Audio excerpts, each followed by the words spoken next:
வணக்கம். நான் இப்போது பெருந்தலைவர் காமராஜர் அவர்களை பற்றி பேசப் போகிறேன். காமராஜர் 1903ஆம் ஆண்டு ஜூலை மாதம் 15ஆம் தேதி விருதுநகரில் பிறந்தார். காமராஜர் 1954 முதல் 1963 வரை 9 ஆண்டுகள் தமிழக முதல்வராக பணியாற்றினார். ஏழைகள் வீட்டில் அகல்விளக்கு எரிந்தாலும் அவரின் பிள்ளைகள் அறிவுசுடருடன் வாழ வேண்டும் என்று எண்ணினார். அதனால் இலவச கல்வியை கொண்டு வந்தார். பள்ளிகள் பல திறந்தார்.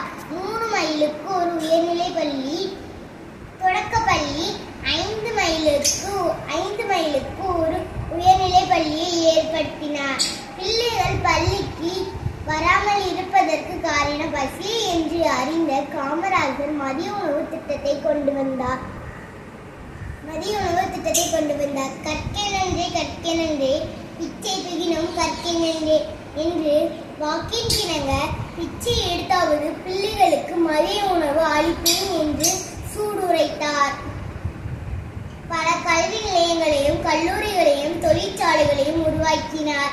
தன் கடைசி காலம் வரை வாடகை வீட்டில் வாழ்ந்த காமராஜர் பல அணைகளை கட்டி தந்தார். தர்மவீரர் காமராஜர் ஆட்சி காலம் நமதின் பொற்காலம் என்று அழைக்கப்படுகிறது.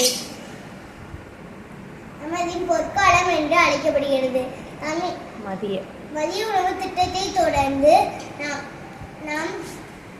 இன்றைய தமிழக முதல்வர் திரு மு.க. ஸ்டாலின் அவர்கள் காலை உணவு திட்டத்தை கொண்டு வந்தார். இதுபோல பல திட்டங்கள் உருவாக வேண்டும் என அனைவரும் விரும்புகிறோம். நன்றி, வணக்கம்.